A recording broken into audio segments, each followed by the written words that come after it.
Hello and welcome to New Filmmakers Los Angeles in partnership with Movie Maker magazine. My name is Danny DeLillo. We're here at the South Park Center. I'm delighted to be joined with Sebastian with his movie, Nuclear. Let's take another clip. I die in 14 minutes.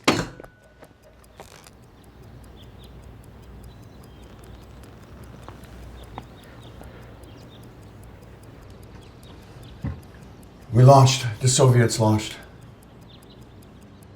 It's all over.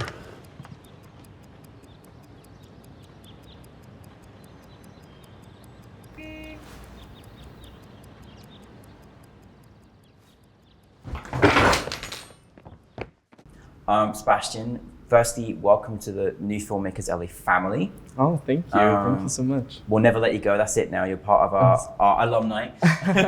Oh, I'm glad about that.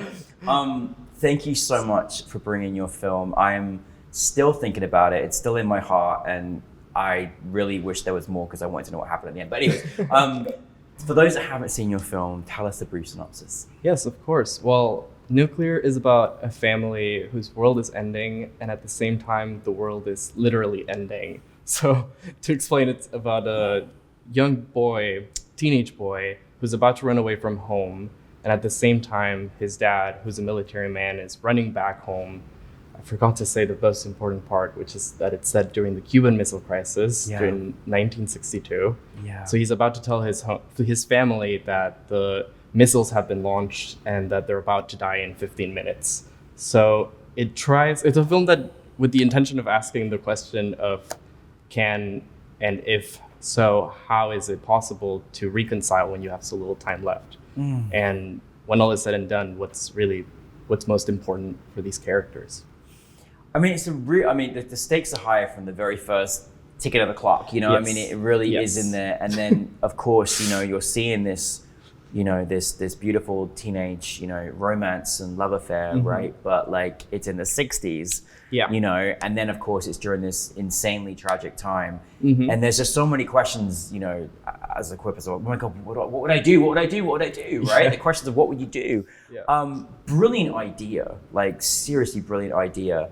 And you sort of you can't help wonder and think, you know, what would a reaction be like that in that time period, but knowing there's only a few minutes to go? You know, would you change your reaction because of there's little time left to say what you want to each other? And so that was such a great idea. Where did this inspiration come for you, Sebastian? Well, it's funny because this was my thesis film from film school. And so actually I directed the film.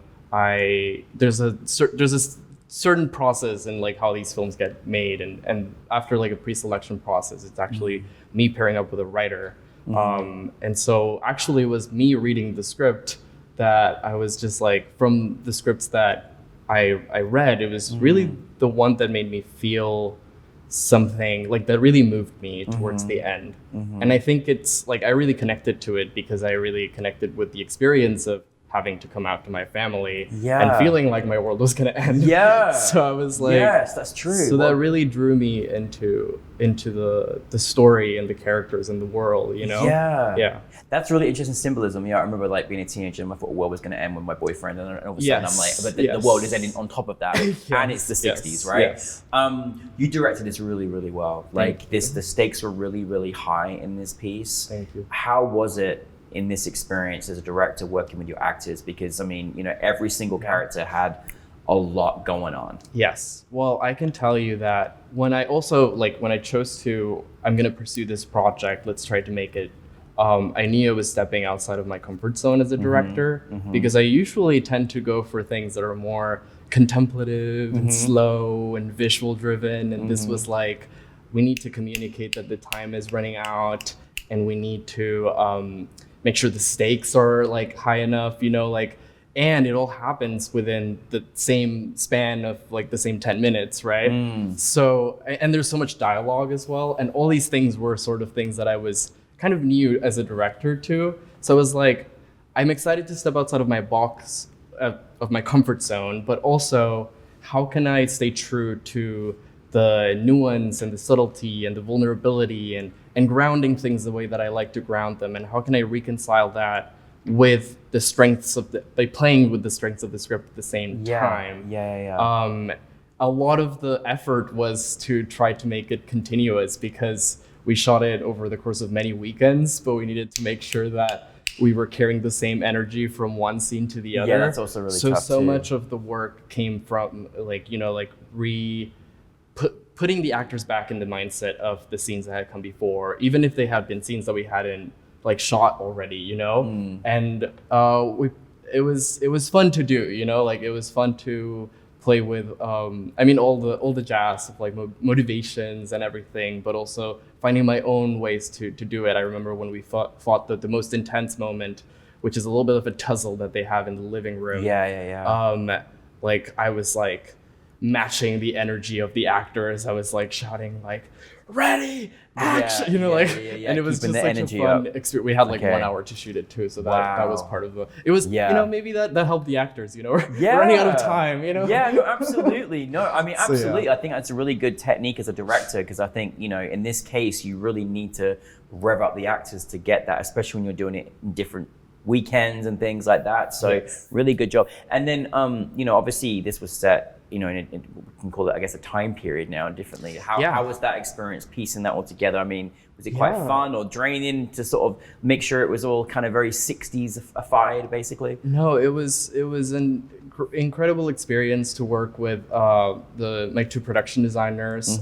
They had just a fantastic eye for things, and I really wanted to make it very colorful and very magazine-like. We saw a lot of like magazines at the time. We saw different movies that we took inspiration from, mainly like All That Heaven Allows and all these like, but also trying to use that in this sort of like melodramatic fashion. So you see all these colors.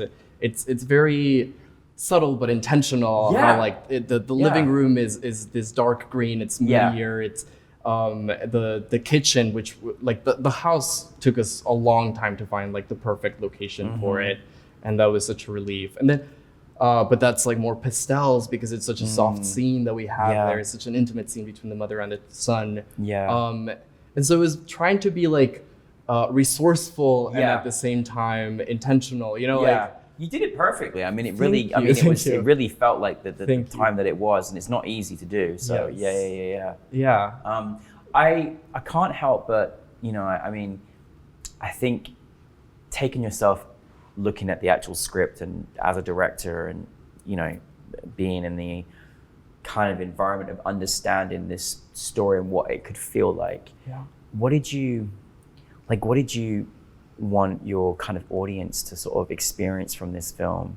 It makes me wonder myself if the stakes were that high, the world was going to end in, would have people been different in their reaction to lovers of the same sex because the world was going to end? Would they have acted differently? What did you want? What did you experience from that kind of notion? What did you want your audience to take from it?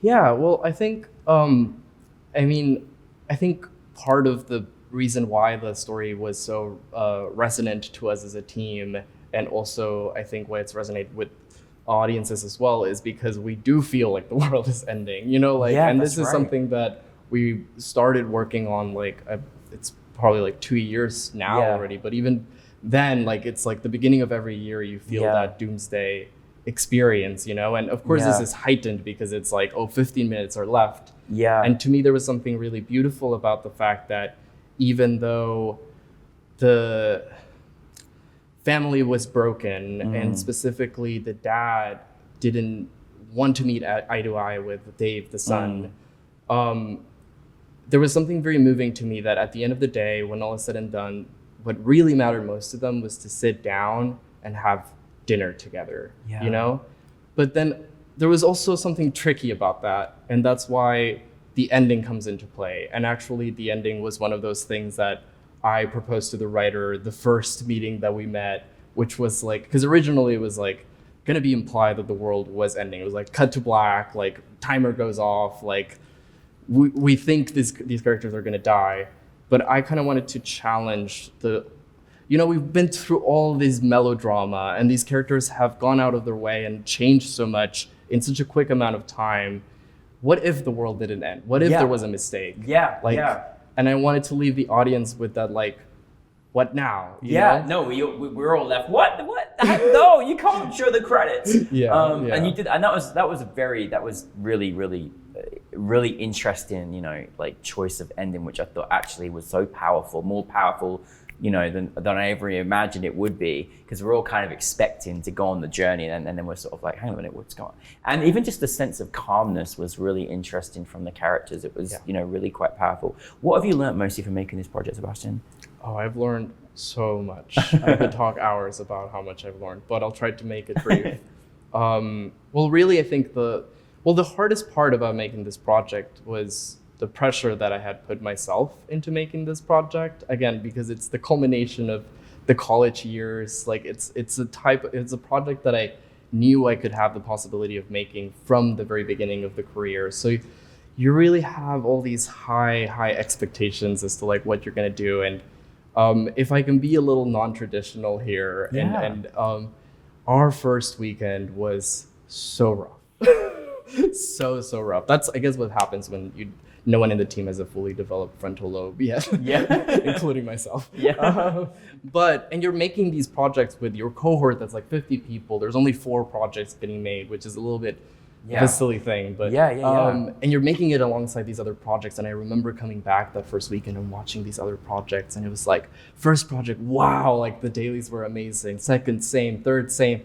And then ours, you know, there was a lot of things that I'm not going to get into, but I really felt like I had failed for a moment. Like it was a very difficult experience to feel like I had like done that misstep. It was really the lowest of the low. And it came from like understanding that, you know, we had a conversation, me, the producers, the writer, the team. We're like, we're not on the same page about things. We're disputing over small things here, and it's really dragging the whole project down.